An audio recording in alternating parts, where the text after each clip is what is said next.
15 साल के लंबे सफर के बाद जब दोबारा आप अपने पीर और मुर्शिद हजरत अलाउल हक पंडवी की बारगाह में पहुंचे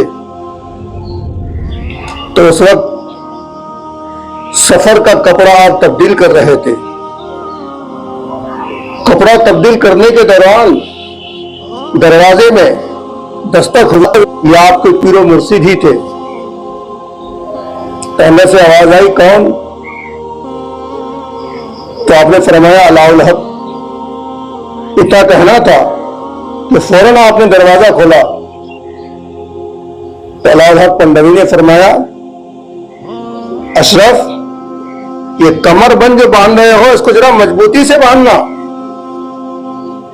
इशारा इस बात की तरफ था कि तुम्हें शादी नहीं करनी है, तुम्हें निकाह नहीं करनी है। तो उन्होंने अर्ज किया, जी हजरत मैं समझ गया। फिर जब कपड़ा तब्दील करके आप बाहर आए तो अर्ज किया, हजरत हमारी नस्ल का क्या होगा, हमारी नस्ल आगे कैसे बढ़ेगी जब आपने मुझे यह कह दिया कि तुम्हें शादी नहीं करनी है। यहां रोककर मैं आपसे एक बात पूछता हूं कि अगर कोई शख्स किसी इंसान को शादी करने से रोकता है तो गोया सुन्नत रसूल से रोकता है। तो अल्लाह के नबी ने फरमाया, अन निकाह मिन सुन्नती, निकाह मेरी सुन्नत है। फमन रगीब अन सुन्नती फलैसा मिन्नी, जो निकाह की सलाहियत रखते हुए, ताकत रखते हुए इससे गुरेज करता है, निकाह से दूर भागता है, वो हम में से नहीं है। जिस किसी के अंदर निकाह करने की सलाहियत हो, ताकत हो, उसे निकाह करनी चाहिए, उसे शादी करनी चाहिए। इसलिए कि निकाह करना यह भी निस्फ ईमान है। निकाह करने से इंसान के अंदर तब्दीली आती है। तो इन्होंने अर्ज किया, हजरत हमारी नस्ल का क्या होगा, हमारी नस्ल आगे कैसे बढ़ेगी? अल्लाह अकबर। आपने फरमाया कि मैंने इसका भी इंतजाम कर दिया है। अलाउल हक पंडवी की बारगाह में आप कुछ मुद्दत तक रहे, फिर वहां से आपने दोबारा सफर किया। आप सीरिया की सरजमीन में पहुंचे। सीरिया में आपकी हमसिरा, आपकी बहन रहती थी। वहां आपका एक भांजा रहता था। वो भांजा आपको देखते ही बेचैन हो गया। मां से अर्ज करने लगा, मेरी वालिदा, मेरे मामा जहां जाएंगे मैं साथ जाऊंगा, जहां रहेंगे मैं वहीं रहूंगा। इसलिए कि अल्लाह के जो वली होते हैं, अल्लाह के जो नेक बंदे होते हैं, वो तब्दील कर देते हैं। उस बच्चे के दिल में मामा की मोहब्बत डाल दी थी, जिसका नाम अब्दुल रज़्ज़ाक नूरुल ऐन है। सरजमीन हिंदुस्तान, पाकिस्तान के मुख्तलिफ इलाकों में जो आले रसूल पाए जाते हैं, सैयद पाए जाते हैं, ज्यादातर इन्हीं की औलाद है, इन्हीं की नस्लों में से है। फिर आप सफर करके वापस अपने पीर मुर्शिद की बारगाह में तीसरी मरतबा आए। जब आप तीसरी बार आए तो आपके पीर मुर्शिद ने आपसे फरमाया कि तुम दीन की खिदमत के लिए, दीन के काम के लिए निकल जाओ। और आपने वहीं बैठे बैठे सरजमीन किचोचा का मुआयना करा दिया। मेरे भाइयों, हमें अगर अपनी जगह पे बैठ के आज के दौर में किसी जगह को देखना हो तो हमें वीडियो कैमरे की जरूरत होती है। मोबाइल के जरिए हम लाइव देख सकते हैं, लेकिन अल्लाह के वली को ना किसी मोबाइल की जरूरत है, ना किसी कैमरे की जरूरत है। वो अगर किसी को कुछ दिखाना चाहे तो कहते हैं कि आंखें बंद कर लो। हमें कुछ देखना होता है तो हमें आंखें खोलनी पड़ती है। उन्हें कुछ देखना होता है तो वो अपनी आंखों को बंद कर लेते हैं। किसी शायर ने क्या खूब कहा है कि उल्टे ही चलते हैं दीवान गाने इश्क, उल्टे ही चलते हैं दीवान गाने इश्क, आंखों को बंद कर लेते हैं दीदार के लिए। तो जब आंखों को बंद करते हैं तो उनको दीदार हो जाती है। हम जो आंखें बंद करते हैं तो हमें नींद आ जाती है। हमने और अल्लाह वालों में यही फर्क होता है। किचोचा की सरजमीन का मुआयना करा दिया आपने, वहीं बैठे बैठे पंडवा में बैठ के पूरी जगह को देख लिया। आप तशरीफ ले गए।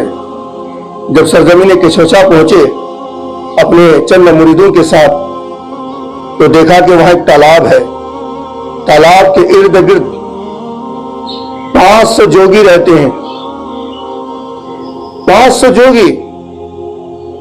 वहां से एक जोगी आता है और मखदूम अशरफ जहांगीर सिमनानी केशोचावी को देखकर कहने लगा, हमारे बाबा ने कहा कि आप इस जगह को खाली कर दें। मखदूम अशरफ जहांगीर सिमनानी का सुनना था कि एक नजर उस जोगी पर डाली, वो कांप उठा, कदमों में गिर के कहा, हजरत आप मुझे कलमा पढ़ा दें, आप मुझे मुसलमान बना दें। वही अल्लाह वाले की आंख में ये तासीर होती है, उन्हें कुछ बोलने की जरूरत नहीं।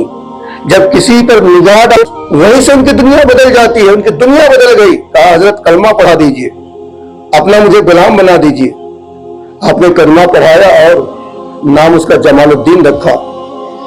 आप अपने मुंह से कुछ खाने की चीज निकालकर तो उसके मुंह में डालते हैं, फरमाते हैं, जाओ तुम्हारा सरदार जोगी जो तुम्हें भेजा था उनके पास जाके कहो कि ये जगह तुम्हारी नहीं है, ये जगह मखदूम अशरफ की है, मखदूम अशरफ के लिए जगह खाली कर दो। इतना सुनना था, वो तिलमिला उठा गुस्से से, क्योंकि वो जोगी जादूगर था, चूटियों का जादू और बहुत सारी जादुएं उसको दिखाने लगा। तो जो जमालुद्दीन को आपने भेजा था कि मुंह में ये गिठली रखना और तुम जब जो मुंह से कहोगे वह बात पूरी होती रहेगी। तो जोगी जादू दिखा रहा है और ये जमालुद्दीन अपने मुंह से जो बोल रहे हैं वह भी हो रहा है। उसकी जादुएं खत्म हो रही है, जादुएं तहस नहस हो रही है। जब जमालुद्दीन के अंदर ये कमाल देखा तो कहने लगा कि अभी चंद मिनट मुसलमान हुए तो मुझे हुआ है, तेरे अंदर इतनी खूबी है, तेरे अंदर ये कमाल है, तो तेरा जो सरदार है मखदूम अशरफ उसके अंदर क्या कमाल होगा। चलो जरा हम भी जाके देखते हैं। वो जोगी अपने 500 चेलों के साथ आपकी बारगाह में हाजिर हुआ।